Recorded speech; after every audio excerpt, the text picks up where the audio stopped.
Get rich के एक special podcast episode में आपका फिर से स्वागत है। एक ब्रेक के बाद हम वापस हैं और 2024 की शुरुआत एक धमाकेदार पॉडकास्ट के साथ करने जा रहे हैं। हमारे साथ आज हैं नीलेश शाह, जो हैं एमडी और सीईओ एनविजन कैपिटल के। इनकी खुद की कंपनी है। इससे पहले नीलेश शाह ने सेल साइड और बाय साइड दोनों में खूब नाम कमाया और इनको जाना जाता है एज ए स्टॉक पिकर। तो आज जानते हैं उनकी जर्नी और ये कोशिश करते हैं कि वो किस तरीके से इन मल्टी बैगर्स को निकालते हैं। नीलेश जी, बहुत बहुत स्वागत है आपका इस पॉडकास्ट में। Thank you so much for being my guest today. Thank you so much, धन्यवाद। और यहाँ पे आने के लिए और आपके साथ बैठने के लिए बहुत धन्यवाद, और सब व्यूअर्स को बहुत सारी शुभकामनाएं। तो नीलेश जी, पहले तो शुरुआत करेंगे आपकी इन्वेस्टमेंट जर्नी से। आपने कैसे शुरुआत की स्टॉक मार्केट्स को लेकर? ये पैशन कब आया, कब आपने डिसाइड किया कि मेरे को स्टॉक मार्केट में आना है? अ, मेरी जर्नी बहुत पहले शुरू हुई थी और एक बहुत ही अनइंटेंशनल तरीके से शुरू हुई थी। जब मैं बहुत छोटा था और मेरे जो पिताजी थे वो आईपीओज़ में इन्वेस्ट करते थे, और तब फिज़िकल फॉर्म्स भरने पड़ते थे और उनको अंग्रेज़ी आती नहीं थी। परिवार में मैं अकेला था जिसको अंग्रेज़ी आती थी लिखना, तो वो मेरे से फॉर्म्स भरवाते थे और मैं तब स्कूल में जाता था और मैं पूछता था उनको कि आप ये फॉर्म्स क्यों भरते हो? तो कि शेयर्स का अलॉटमेंट होगा। शेयर्स अलॉट करके क्या होगा? तो कि हम फ़ायदे में बेचेंगे। फ़ायदा क्यों होगा? क्योंकि कि अगला ये सोचेगा कि इसका भाव और बढ़ेंगे, तो इसका भाव क्यों बढ़ेगा? तो कि क्योंकि ये कंपनी का बिज़नेस अच्छा होगा। बिज़नेस क्यों अच्छा होगा? तो ऐसे करते करते जो एक ये सवाल जवाब से जो सिलसिला शुरू हुआ था मेरे बचपन में, वहीं पे एक मैं कह सकता हूँ कि एक बीज बोया गया था मेरी एक स्टॉक मार्केट की समझ से। और फिर कई साल गुजर गए, मैं पढ़ता गया और लाइफ में बहुत कुछ और बनने की एक महत्वाकांक्षा हुई थी। कभी स्टॉक मार्केट में एक इन्वेस्टर या प्रोफेशनल मैनेजर की कभी कोई गुंजाइश थी ही नहीं उस वक्त मेरी सोच में। लेकिन जैसे जैसे वक्त गया और फिर मैं एमबीए जब करने लगा, तो एमबीए के दरमियान ही 1991 में इकोनॉमिक रिफॉर्म्स अनलीश हुए।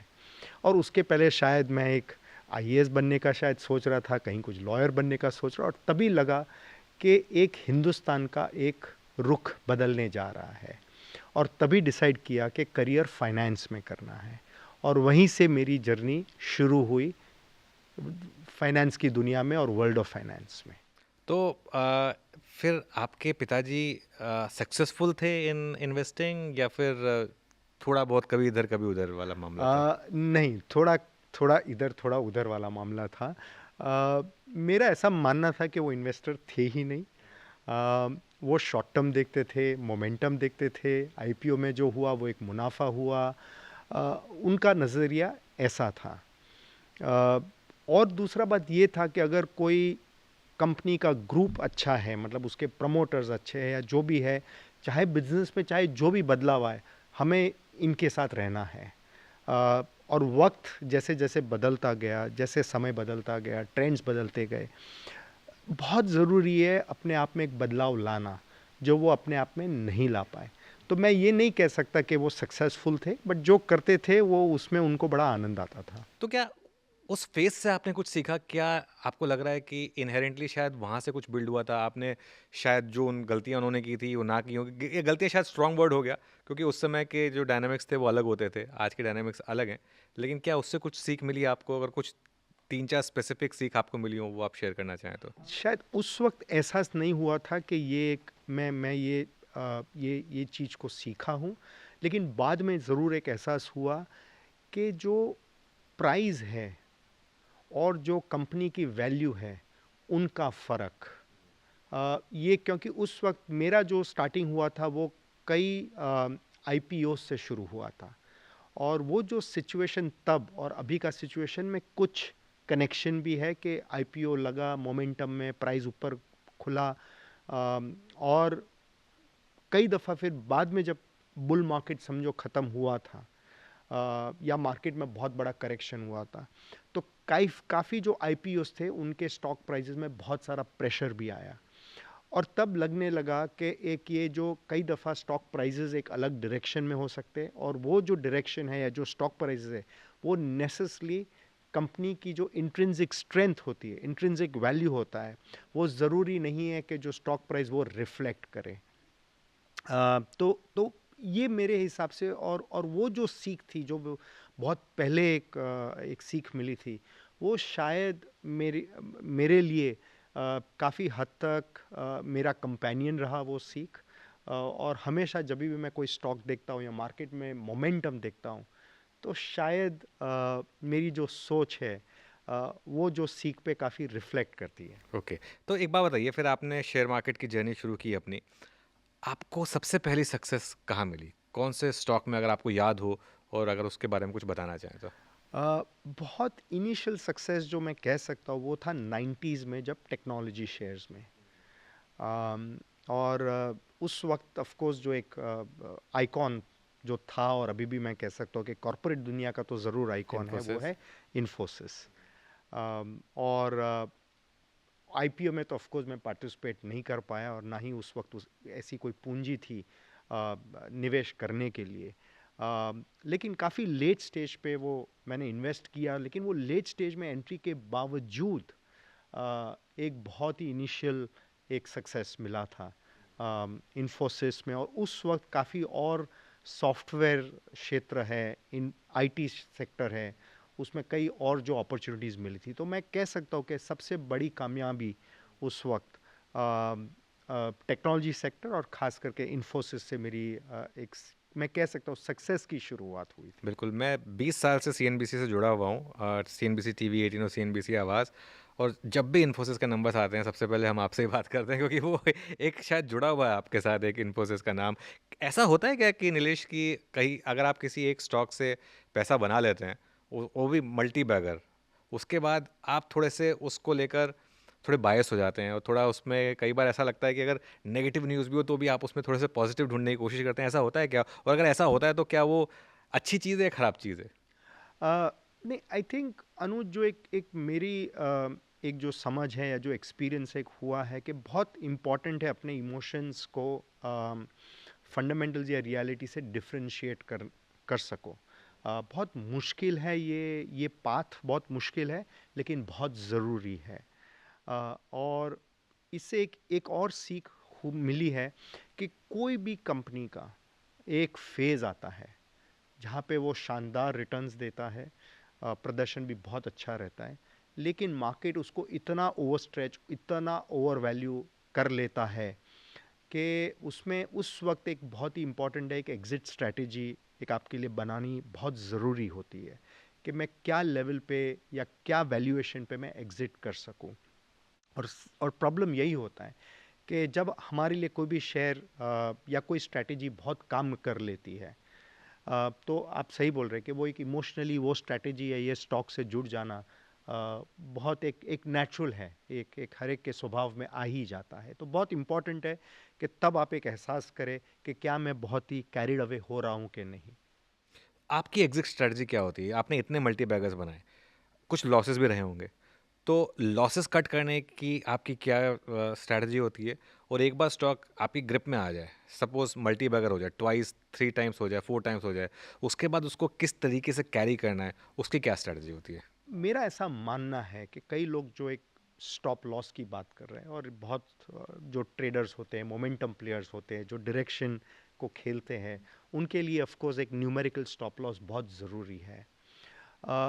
फंडामेंटल इन्वेस्टर के लिए मेरे हिसाब से सबसे बड़ा स्टॉप लॉस यही है कि जिस दिन आपको, जो हम बोलते हैं चिंक्स इन दी आर्मर, दिखना शुरू हो, अ, तब वो एक टाइप का एक फंडामेंटल स्टॉप लॉस वहीं पे बनाना चाहिए। वो एक ट्रिगर पॉइंट होना चाहिए कि क्या, समझो आप एक हाई ग्रोथ स्टॉक में इन्वेस्टेड हो, और आपका ये मानना है कि ये कंपनी फोर्सिबल फ्यूचर के लिए 25-30% का ग्रोथ दिखाती रहेगी। जिस दिन 25-30% का जो ग्रोथ रेट है, वो ग्रोथ रेट आके 10-15% बन जाता है, तब से समझ लो कि ये स्टॉक का बुल मार्केट, एक समझ लो कि बुल मार्केट ख़त्म हो गया। या जो मैं कह रहा हूँ कि आपके जो मेगा रिटर्न्स हैं, वो मेगा रिटर्न्स अब से नहीं आएंगे, क्योंकि तब से सबसे बड़ा रिस्क है वो है पी डी रेटिंग का। जैसे पी री रेटिंग एक सबसे बड़ा अपसाइड बनता है इन्वेस्टर के लिए, सिमिलरली पी डी रेटिंग सबसे बड़ा रिस्क और सबसे बड़ा डाउनसाइड है। तो तब जब ग्रोथ रेट्स कम होती है, या जो हम लोग जो कैपिटल एफिशिएंसी बोलते हैं, रिटर्न ऑन इक्विटी बोलते हैं, वो पीक आउट होते, ग्रोथ रेट और कैपिटल एफिशिएंसी पीक आउट होते, तब पी डी रेटिंग की शुरुआत होती है। तो आपको डबल इम्पैक्ट आता है।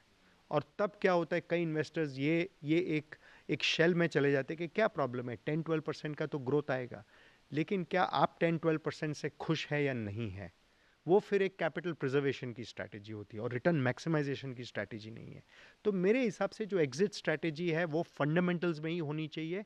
क्या ग्रोथ रेट पीक आउट हो रहा है, क्या कैपिटल एफिशिएंसी पीक आउट होता है, और शायद क्या यहाँ से पी डी रेटिंग की शुरुआत हो सकती है। तो इसका एक एग्जांपल, क्या 2003-4 के उस फेज में आपने फिर आईटी स्टॉक्स में से एग्जिट किया था फिर? शायद उसके पहले ही एग्जिट किया था, और मैं बहुत लकी था हाँ। कि काफ़ी अर्ली ऑन में एग्जिट कर पाया था। और ये एग्जिट की शुरुआत तब हुई थी जब इन्फोसिस ने उस वक्त एक गाइडेंस दी थी। या अ, तब हम लोग अज्यूम करते थे कि ये ग्रोथ रेट जो है 100% बना रहेगा। बिल्कुल। आप अभी उसको हमारी मैच्योरिटी समझो, लैक ऑफ अंडरस्टैंडिंग बोलो, लेकिन हम अज्यूम ही करते थे कि 50% 100% ग्रोथ तो अज्यूम्ड है।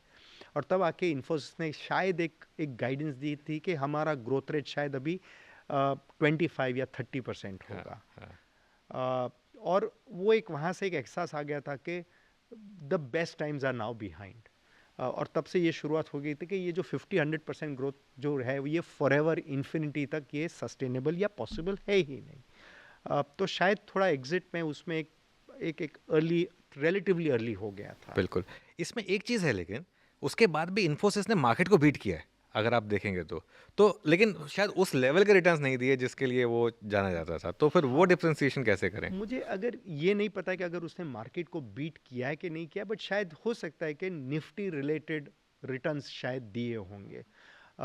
मुझे एग्जैक्टली याद नहीं है कि 2000 से 2015, मतलब जो 10-15 साल में उसने एग्जैक्टली क्या रिटर्न्स दिए थे। लेकिन अनुज, पिछले 10 साल में चाहे आईटी में इतना कुछ हुआ है, टेक्नोलॉजी सर्विसेज में इतना हुआ है, लेकिन शायद इन्फोसिस के रिटर्न्स 10-12% के आसपास ही रहे हैं बिल्कुल। पिछले 10 साल में। जो शायद एक Nifty in line with Nifty returns है। अम, लेकिन जो मार्केट की अपॉर्चुनिटीज़ है बहुत ज़्यादा है वो उनसे। बहुत सारी अपॉर्चुनिटीज़ बिल्कुल, खड़ी हुई है, जो बिल्कुल। स्मॉल कैप, जो मिड कैप, जो कई और सेक्टर्स है, उसमें बहुत सारी अपॉर्चुनिटीज़ है। तो इसलिए मैं कह रहा हूँ कि आपकी इन्वेस्टमेंट ऑब्जेक्टिव क्या है। मार्केट के साथ रहना है, मार्केट को बीट करना है, वो उसके ऊपर काफ़ी निर्भर कर सकता है। तो मैं ये नहीं कह सकता कि इन्फोसिस ने अंडर परफॉर्म किया। हाँ, पिछले 3 साल में चाहे कितना भी आईटी का हाइप हुआ हो, इन्फोसिस ने ज़रूर अंडर परफॉर्म किया, क्योंकि शायद पिछले 3 साल का अगर मैं इन्फोसिस का रिटर्न है तो शायद सिंगल डिजिट बिल्कुल, रिटर्न है। बिल्कुल। कम रहा है, बहुत कम रहा है। बिल्कुल सही कहा आपने। तो नीलेश, आप एक बात बताइए, मार्केट में अगर हम अज्यूम करते हैं कि 12 से 13% की कंपाउंडिंग होती है, तो आप अपने आप को सक्सेसफुल कब मानते हैं? अगर आप कितना मार्केट को आउट परफॉर्म कर पाएँ, तब आप मानते हैं कि तब मैं अपने आप को सक्सेसफुल मानता हूँ। वेल, टारगेट तो काफ़ी ऊंचे रहते हैं हमेशा, और दिल मांगे मोर तो रहता ही है। बिल्कुल। लेकिन ये भी है कि अगर आप कहीं डबल डिजिट रिटर्न अगर बना पाएँ, डिपेंड आपके आपके बेस के ऊपर भी डिपेंड करता है। एक 20 साल पहले वाली बात अलग थी, आज बात अलग है, बेस बढ़ गया है। वो बेस पे अगर मेरा ऐसा मानना है कि अगर मिड टीन्स हाई टीन्स का रिटर्न सस्टेनेबल बेसिस पे अगर बना पाए, तो बहुत ही बढ़िया है। अम, तो मेरा ऐसा मानना है कि अगर 15 to 20% का अगर एक रिटर्न्स का अगर रेंज कर सके, तो मेरा मानना ऐसा है कि वो एक काफ़ी अच्छा एक प्रदर्शन रहता है, और उससे आई थिंक सेटिस्फाइड रहना चाहिए। क्योंकि ये भी है, क्योंकि पहले क्या था अनुज, आज से 10 साल, 15 साल, 20 साल पहले बैंक के जो रिटर्न्स थे, बैंक एफडी के या जो बिल्कुल। फिक्स्ड इनकम के रिटर्न्स थे, वो काफ़ी ऊंचे थे। अराउंड 10-12% का एक फिक्स्ड इनकम का एक रिटर्न्स रहता था। तो वो कंपैरिजन में मेरा ऐसा मानना था कि अगर आपने 20% भी रिटर्न कर दिया तो वो बहुत ही उम्दा रिटर्न था। आज की तारीख में बैंक रिटर्न 6 to 8% हो गए, बैंक एफडी के रिटर्न्स। तो वो कंपैरिजन में अगर 2x अगर रिटर्न्स बन पाता है तो वो एक बन जाता है 12 to 16%। तो मेरा ऐसा मानना है कि आज की तारीख में अगर वो एक रेंज कर सके तो मैं उसको सेटिस्फैक्ट्री मानता हूँ। 12 to 16 के आसपास का, और अगर 15 to 20 बना पाए तो मैं उसको एक बहुत ही अच्छा प्रदर्शन मानता हूँ। ओके। अच्छा नीतीश, एक चीज़ तो बताइए, जब मार्केट में ड्रॉडाउन्स आते हैं तब आप क्या करते हैं? जैसे 2008 का वो ग्लोबल फाइनेंशियल क्राइसिस हुआ, या 2020 का वो कोविड वाला जो डिक्लाइन हुआ, उसमें मेरे को दो इसलिए याद है क्योंकि ये दो मेमोरी में सबसे प्रोमिनेंट है जहाँ पर काफ़ी ड्रॉ डाउन हुआ था। इंडेक्स ही 50 से 60% गिर गया था, स्मॉल कैप्स वगैरह तो 70-80% गिर गए थे।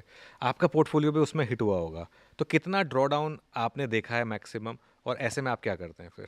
अगर मैं 2008 की बात करूं तो तब का ड्रॉडाउन तो बहुत ही ज़बरदस्त था। मतलब एग्जैक्टली मुझे याद नहीं है, लेकिन वो आंकड़ा, लेकिन 60-70% ड्रॉडाउन तो पक्का था, या शायद 70% भी, 70-75% भी ड्रॉडाउन रहा होगा। चाहे वो मोमेंटरी था, लेकिन वो एक ज़रूर था, पीक टू बॉटम का ड्रॉडाउन। मैं अगर 2020 की बात करूं, जो कोविड रिलेटेड ड्रॉडाउन था, तो उसमें भी तकरीबन 30-40% का तो ड्रॉडाउन शायद रहा ही होगा, from peak to the bottom. तो तो वो से एक या दो चीज़ की सीख मिली है कि हर वक्त कभी भी एक ड्राई पाउडर होना बहुत ज़रूरी है इन्वेस्ट करने के लिए। इन्वेस्ट करने के हाँ। लिए, क्योंकि वो सबसे बेहतरीन पीरियड है। हाँ। तो पहली तो आप उससे फुल्ली इन्वेस्टेड नहीं रहते हैं कभी भी? आ, मैं अगर अभी भी बात करूं तो थोड़ा ड्राई पाउडर तो है, ओके। थोड़ा ड्राई पाउडर तो हमेशा रहता है। और ये ज़रूरी नहीं क्योंकि आप एक एक्सपेक्ट कर रहे हैं कि कंप्लीटली ऐसा 30-40-50 या 80% का ड्रॉ डाउन आ सके। पहले कि कभी भी कोई भी मार्केट अपॉर्चुनिटीज आती है, तो उसके लिए भी तुम्हें कि कोई भी नई अच्छी अपॉर्चुनिटी आई, तो उसके लिए भी कुछ तो इन्वेस्टमेंट के लिए ड्राई पाउडर होना ज़रूरी है। हालांकि सब्सटेंशियली इन्वेस्टेड है, बहुत कम ड्राई पाउडर है, लेकिन ये एक इम्पॉर्टेंट टेक अवे है कि उस वक्त ड्राई पाउडर बहुत काम में आता है। वो मैं समझ गया, वो आप फ्रेश इन्वेस्टमेंट के लिए, लेकिन जो आपका एग्जिस्टिंग पोर्टफोलियो है उसको प्रोटेक्ट करने के लिए। तो उसके प्रोटेक्शन, चाहे आप टारगेट भी करके प्रोटेक्शन होना चाहिए, लेकिन वो प्रोटेक्शन नहीं होता है अनुज। क्योंकि क्या होता है कि उस वक्त तो हमारे जैसे लॉन्ग टर्म इन्वेस्टर्स हमेशा रहते हैं, तो कि ठीक है शॉर्ट टर्म में ड्रॉ डाउन है, लेकिन अगले 3 साल 5 साल में तो अच्छा ही है। तो उस वक्त एक्चुअली ओवर रिएक्ट करने की ज़रूरत भी नहीं है। सबसे बड़ा प्रॉब्लम तब होता है जब इन्वेस्टर्स ओवर रिएक्ट करते हैं कि अब से बहुत ख़राबी सिचुएशन होगा, तो जाके सारा पोर्टफोलियो बेच देते। वो तो करना ही नहीं चाहिए, क्योंकि जो एक टफ सिचुएशन है या जो डिफ़िकल्ट समय है, वो भी आके जाएगा। बिल्कुल। ज़रूरी नहीं है कि वो समय परमानेंट है। जैसे बेस्ट ऑफ टाइम्स परमानेंट नहीं है, जैसे worst worst of. Of times भी परमानेंट नहीं है। तो बिल्कुल। वो बहुत इंपॉर्टेंट है, तब ये ख्याल लाना, ये सोच रखना, और वहीं से कामनेस आती है, वहीं से कंपोजर आता है, और वहीं से जो एक एक जो वर्ड है इक्वानिमिटी, दैट उस वक्त सबसे बड़ी ज़रूरत है इक्वानिमिटी की, बिल्कुल। बैलेंस रख पाना। वही मेरे पिताजी भी कहते थे एक्चुअली कि सब दिन रहे ना एक समाना। तो वो जब अच्छा टाइम चल रहा है तो थोड़ा सा ग्रैटिट्यूड रखिए, और ख़राब टाइम चल रहा है थोड़ा सा सब्र रखिए, ये हमेशा वो कहते थे।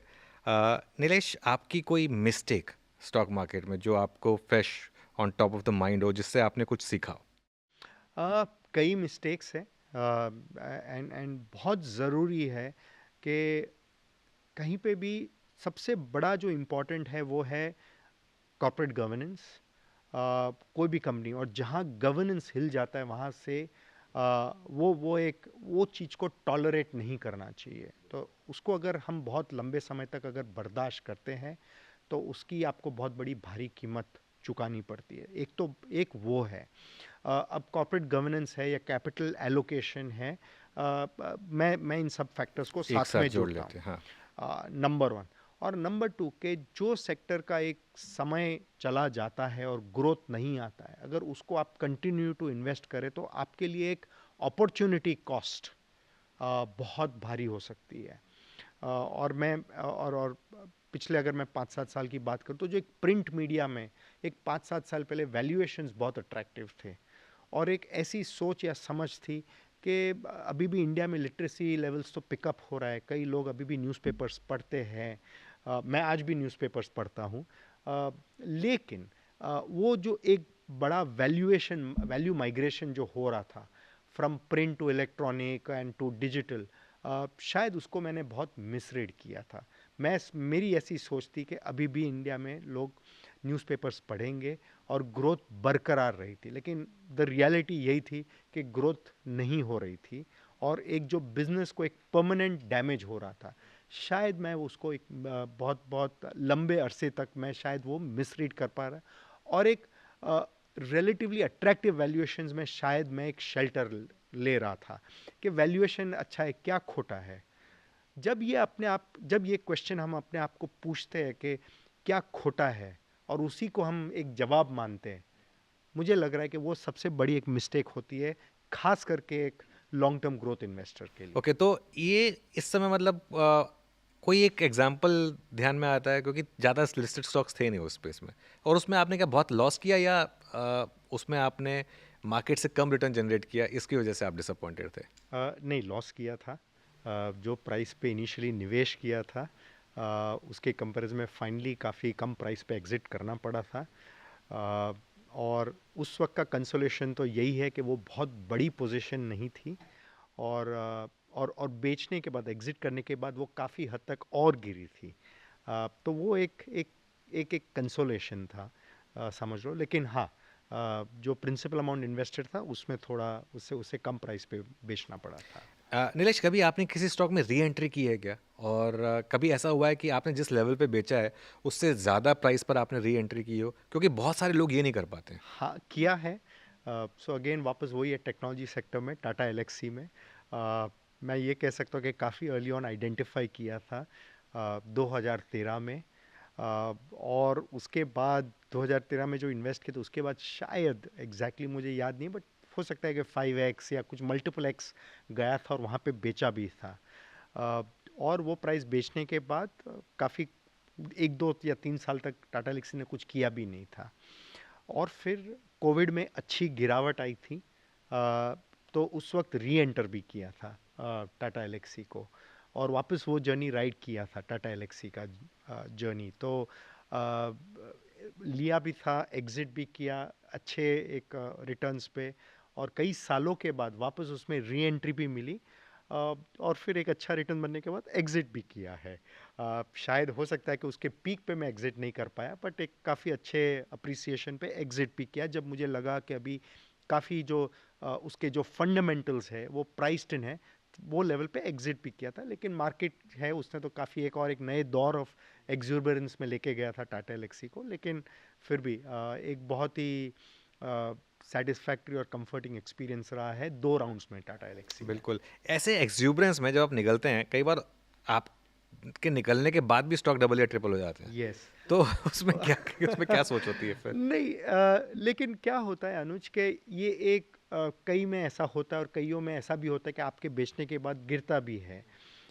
तो वो एक कॉम्प्रिहेंसिव एक्सपीरियंस करें। लेकिन ये बहुत ज़रूरी है कि आप आपके जो अ, उसको मैं फर्स्ट प्रिंसिपल्स का वर्ड यूज़ करूँ, या आपकी जो खुद की एक पॉलिसी रहती है, वो पॉलिसी को एग्जीक्यूट करते रहना चाहिए, इम्प्लीमेंट करते रहना चाहिए। वो एक अलग बात है कि आपके जो एक पैरामीटर्स, उनके आपको कंटिन्यूसली इम्प्रोवाइज करते रहना पड़ेगा। लेकिन जो आपकी आपकी जो एनालिसिस कहती है, वो एनालिसिस के आपको एनालिसिस के साथ ही चलते रहना पड़ेगा, क्योंकि वो आपका जो होमवर्क है, आपकी जो स्टडी है, आपका जो एनालिसिस है, अल्टीमेटली वहीं से कन्विक्शन आता है, और अल्टीमेटली कन्विक्शन ही काम में आता है।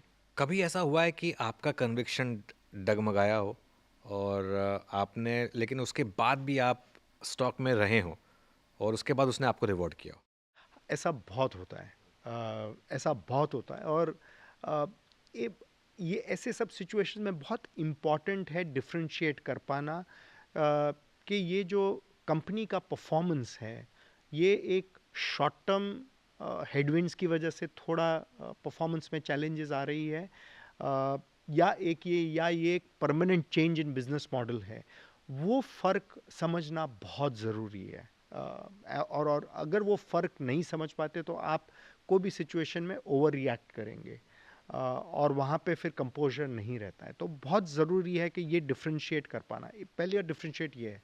दूसरा डिफरेंशिएशन ये है कि कंपनी परफॉर्मेंस कर रही है, लेकिन स्टॉक मार्केट का अभी सेंटिमेंट या माहौल ठीक नहीं है, और मार्केट इसको एक्सेप्ट नहीं कर रही है। ये सेकेंड लेवल ऑफ फ़र्क भी बहुत ज़रूरी है समझ पाना।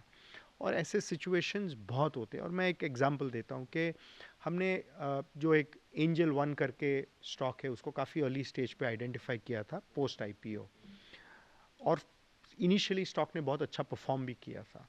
लेकिन जो 2022 का जो साल था वहाँ पे मार्केट के लिए बहुत ही उम्दा साल नहीं था। और काफ़ी रेगुलेटरी चेंजेस आ रहे थे जहाँ से ऐसा एक मार्केट को शायद एक फीलर था कि शायद ब्रोकिंग इंडस्ट्री के लिए बहुत ही चैलेंजिंग पीरियड रहेगा। लेकिन बहुत कंफर्टिंग थी कि 2012 में 2022 में भी एंजल वन का performance, fundamental performance, business performance, operational performance वो बरकरार था। लेकिन उसके बावजूद स्टॉक शायद 50% कर गया था। अक्टूबर 21 का हाई और जो 2023 का स्टार्टिंग का जो लो था उसमें 50% का शेव ऑफ था।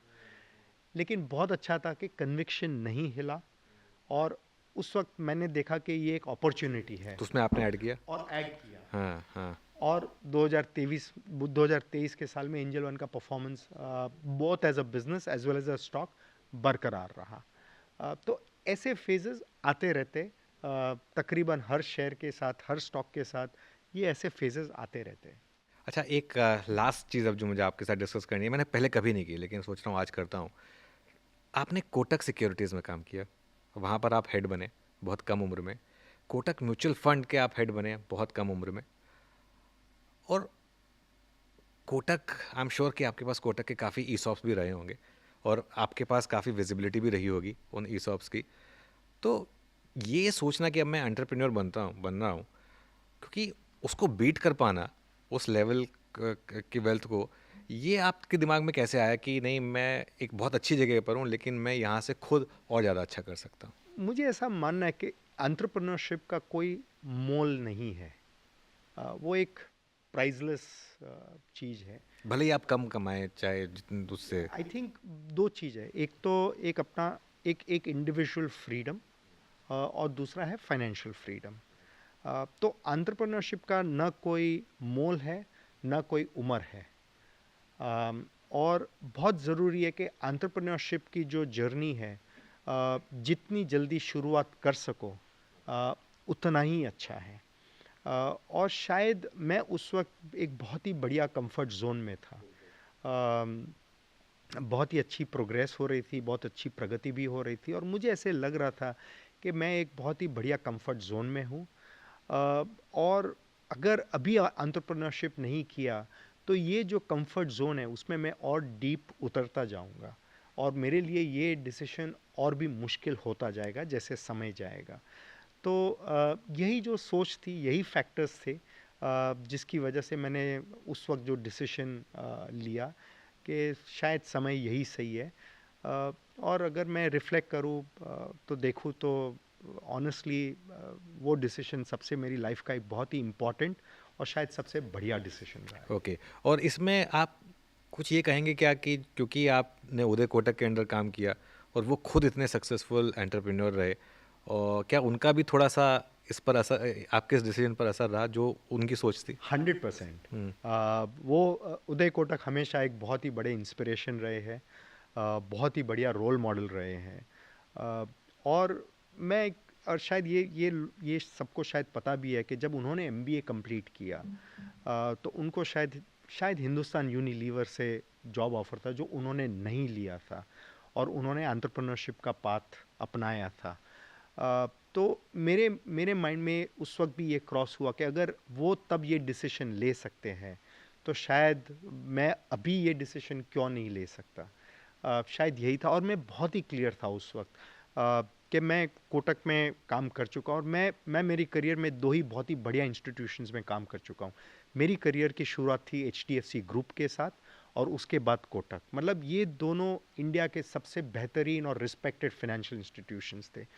तो वो दरमियान बहुत सीखा, और शायद मुझे वहीं से कन्विक्शन और करेज भी आया ये डिसीजन लेने को। तो यस, उदय कोटक जो थे वो एक बहुत ही बड़े इंस्पिरेशन और बहुत ही बड़े रोल मॉडल रह चुके मेरे लिए। ओके, तो इस नोट पर इस पॉडकास्ट की फिर हम अंत करेंगे। नीलेश, बहुत बहुत शुक्रिया आज हमारे साथ जुड़ने के लिए, और आपको 2024 की बहुत बहुत शुभकामनाएं। धन्यवाद अनुज, और आपको और सारे व्यूअर्स और सब सारे परिवारजनों को 2024 की बहुत बड़ी शुभकामनाएं।